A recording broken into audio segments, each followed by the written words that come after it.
Welcome to Mindless Entertainment. It is I, God Empress Jessie Milestone, and yes, my hair is wet. It is wet because I rarely to never blow dry it, nor do I straighten it, curl it, or color it, because all those things damage your hair and make it brittle and sad, and I do not want that for my hair, so it's wet. Deal with that. Moving on. Yes, today's video is going to include some spoilers from Mission Impossible Fallout. Now, if you have watched any Mission Impossible movie beyond the first one, you will know that going forwards from the first movie, spoilers are not really that important in a Mission Impossible movie.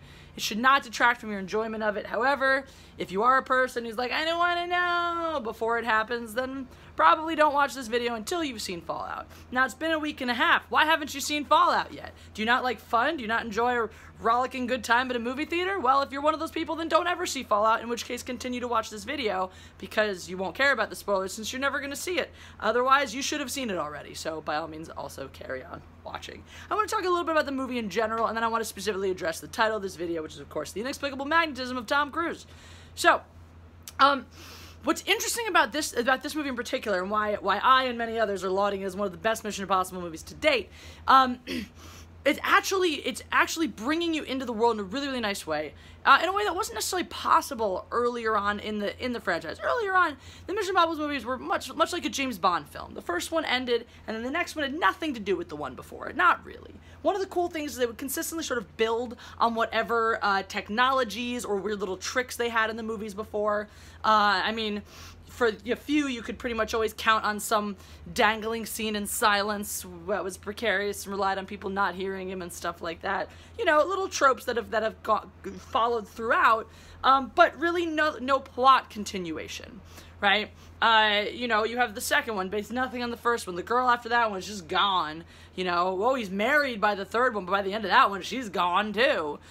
So you can really watch each one of them on their own. You don't have to have seen any of the ones before. Even Rogue Nation, which is a more direct following from Ghost Protocol, you still didn't have to see Ghost Protocol in order to understand Rogue Nation. I mean, they kind of recapped everything you needed to know in the beginning of Rogue Nation. Anyway, enter Fallout. Fallout is not just a direct sequel to Rogue Nation, but it actually is it brings everything from pretty much 3 onwards together. 2 is very much a standalone. You were never going to see Tandy Newton again in a Mission Impossible movie, unfortunately, because she was such a great character, right? So that was, what I will say was cool, because there's no plot or thematic material to draw from in that. There were a couple really neat and fun visual or line callbacks to Mission Impossible 2, which I appreciated because I love that movie. It's John Woo, there's doves and fire, it's great, and Dear Grace Scott is the villain. Like, what else do you want? Oh, and Tandy Newton's the chick. And Anthony Hopkins is the head of IMF. Come on, what else do you want from a movie, people? Not to mention the soundtrack, the amazing Hans Zimmer soundtrack, and all of the hard rock. It was perfect. Anyway, moving on. No, Fallout really, it brings elements from all the other movies and the important things from the other movies together, in really neat, nifty ways, as well as acknowledging things like, we had the best baddie of all time forever in Rogue Nation. Let's bring him back just a little bit. In addition to introducing Henry Cavill's character, who was just phenomenal. I mean, just having him as a physical presence, because the dude's friggin' huge. It's funny, because usually, in most of Tom Cruise movies, he's short. He's a short guy, right? In most of his movies, they always cheat him to look way bigger. He's always standing on something, or they cheat the shot, or whatever it is. Every time they had him standing next to Henry Cavill's character, it was just like, nope. Which was cool and fun, and you know. I love the core cast they've assembled. I love that Ving Rhames has just been there since the beginning. Good old Luther. We love him. We appreciate him. And that's why, and they definitely took advantage of that in Fallout. Like, anytime you threaten Luther, you just immediately have our heart. Because we're like, no, Luther! He's always in mortal... Like, every movie, he has a moment of being in mortal danger. And it's fine, but it's fun, because we love him. Simon Pegg has been a great addition to the team. It's really funny because it was always like, so Luther's the tech guy and Tom is the field guy, and Simon Pegg is this nice swingy balance between the two of, like, he's sort of a little more active, involved in things, but at the same time he's also like brainiac. It's just a nice balance. It's a nice 3 people build a nice cast together. It's beautifully done. And this is an incredible thing for me about the Mission Impossible movies that they consistently do. And I love the fact that they don't kill off their core cast. They're not like, we are going to make this emotional and impactful by murdering this person you care about. No, they're like, everyone lives. Everyone lives. And the good guys win. And yet, they still managed to build incredible amounts of suspense. Solo, take a note out of this, because that was the thing that Solo did incredibly poorly. was things like, oh, this moment of suspense is entirely based on you questioning whether or not Chewbacca is going to live. I don't question that. Chewbacca is going to live. Suspense is not just based on not knowing the outcome of a thing. It's not knowing how it's going to happen, or it's being dragged along when you know that there's a finite amount of time for something to happen, and you know it has to happen, so that you internally are screaming the whole time, come on! Do it! Do the thing!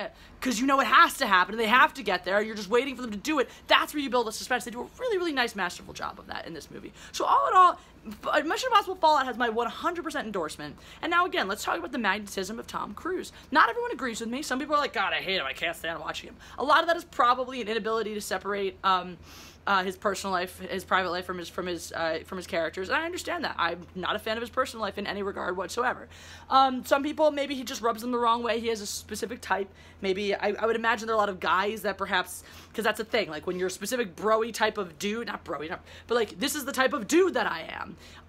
That's always going to rub other sorts of dudes the wrong way. It's just like with women, too. There's going to be types of women that I'm going to see, and I'm always going to be like, nah, I don't like that. For whatever reason, they just rub us the wrong way. So, that, aside from that, I've heard a lot of people loving this movie, right? Going to see it, loving this movie. Lots and lots of people across the board loving this movie. Talked to a lot of other women who are like, yeah, I do find Tom Cruise really attractive. Like, I just do. I just like to watch him. He's good. That's me, 100%. I'm like, I am so into that guy. He's so gorgeous. In just these weird little ways. Like, it's not that there's anything about him where you're like, you are just conventionally attractive, but it's just, there is that thing that sucks you in. Now, it doesn't always happen, right? He just did The Mummy. The Mummy was absolutely horrible. Like, the Mummy remake was absolutely abysmal. I could barely stand to watch him. I couldn't stand the character relationships, the pathetic woman in it, like, all this stuff. So you go to Mission Impossible, why is this one? Why does this one keep us on board? Why does this one bring us in so much? Some of it is just great female characters. Mission Impossible's always had just tough, badass, attractive women who are not useless. Watching useless women be useless is boring. We had to watch useless women be tough and awesome. And Ilsa in particular is my favorite one, aside from Thandie Newton, because she's the best. Where it's just, there's this incredible attraction between the two of them, but they have yet to kiss. It's awesome. It's just like, that's how you create someone. She's sexy, she's sexual, she's very sexualized, but at the same time, she's an equal, and she's just good at doing stuff. And then Vanessa Kirby's character in it, the White Widow, also fantastic. Just way to just lean into, here is a chick who's a baddie, but also not. Like, Mission Impossible is so great with those shades of gray. It's not just you're bad, anyway. The point is though, why does Tom Cruise capture us in this role, or some of us, people? It's like he just is Ethan Hunt so well, and that really comes into play when you look at things like he does his own stunts. And I don't mean like, oh yeah, well he did the skydive in a wind tunnel. No, like he did a halo jump. He did a high altitude, low opening jump. He jumped out of an airplane. He did it over 104 times to get the 3 takes they needed to do this thing. And as a result, Henry Cavill also got to jump out of the airplane. And they were both super stoked about that. Like, that's just what it is, right? Oh, Tom Cruise did not like fly a flight simulator with a lot of great CGI. No, he learned. He spent a year training a helicopter and aerial acrobatics and all of that. So that he could do, and he even like invented a stunt for it that his teacher was like, you can't do that. And he was like, yeah, watch me. Like, he just does it. He's just like, I'm gonna do this. I'm gonna do this thing. I might die. Who cares? Like, it's that level of immersion, that level of commitment to this role and this character is what brings that believability, and what sucks us in, and what makes us invested in him and the people around him. Because when you have somebody on set doing things like that, they bring everyone else up around them too.